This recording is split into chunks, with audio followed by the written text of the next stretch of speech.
All right. Hey guys, we're live today. I got my buddy Ryan on, and we are going to talk about credit utilization. The reason we want to talk about credit utilization is because it really makes a big impact on your credit score. And if you guys want to thrive personally and with your business, having a high credit score matters. And we'll also give you solutions to fix this if you have these high utilization problems. So, Ryan, let me turn it over to you, bud. Cool. All right, so this is something that I get a lot of questions on. So I actually drew out this handy dandy fancy little chart here behind us, which may be a little hard to read because my handwriting looks like a probably fourth graders. It's That's when I stopped going to hieroglyphics. school. Yeah. All right. Shows. So basically what I did was I broke it down by we've got like three different credit cards here, and then we've got a total at the bottom. And then we've got the actual card name, the limit, the balance, and then what the percentage of utilization is. All right, so the reason I broke this down is because there's a common misconception, right? The misconception is I want to hold a 30% balance on my credit cards to reflect the best actual interest rates. That's that, or the best actual credit score. That's really bad. Um, really, ideally 3%, is probably where you want to be at as far as your usage or your utilization.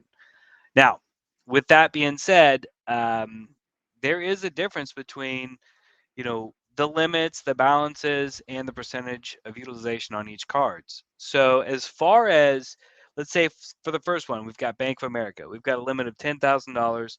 The balance that we carried over is $1,000, which puts our utilization at 10%. Right below that, we've got a Chase card. The limit is $5,000. We've got a balance of $5,000 basically maxed out, which is at 100%. So most people would think this would crush their scores, right? Here's the difference. You have a Citi card here, $20,000 limit, zero balance, 0%.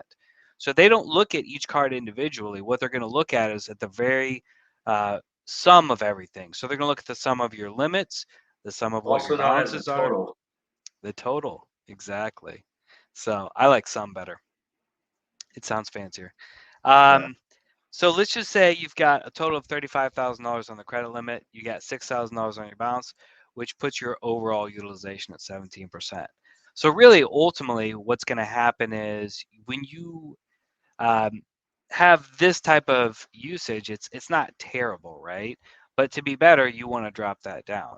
Now, Yep. if your usage is higher, like 50, 60, 70, 80%, this is going to put you in a risk category for most lenders, and they're probably not going to lend to you because you're overextending yourself on credit. And that's going to be the biggest problem that we see a lot of people face. So I'd say, ideally, credit cards are there for you to lean on if you have an emergency or you need something. It's not something that you should be buying dinner on and then just carrying that balance. If you're not paying it off on a monthly basis, you're not doing good. So Yeah.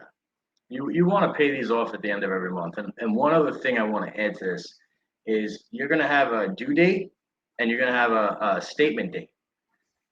The credit reports on that statement date, not necessarily the due date. So if the statement date is before the due date, it's going to report that you have these balances, right? And then your credit is going to have that score fixed for the next 30 days until they report again, right? So that's something you need to know and be aware of as well, because that will absolutely make a difference. Now, if you are somebody that has high utilization, okay, what happens is if you're just paying a minimum or you're paying a couple times, let's say two or three times the minimum, yeah, you're chipping away at it, but they're also compounding the interest on that.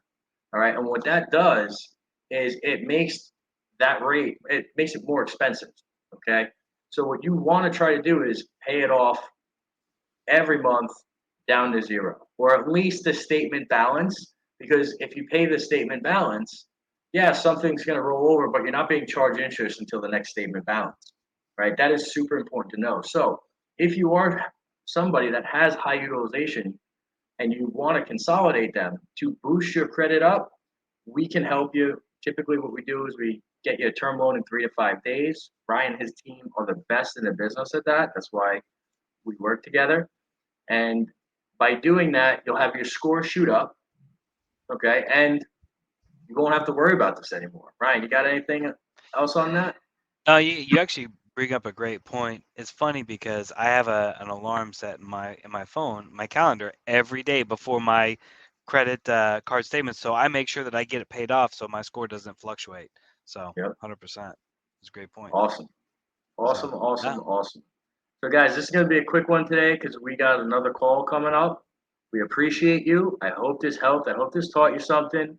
I'd love if you guys would share these. All right. And if you guys need anything, we're always here for you. So, have a great one, and we will catch you on the next one. Take care. see you guys.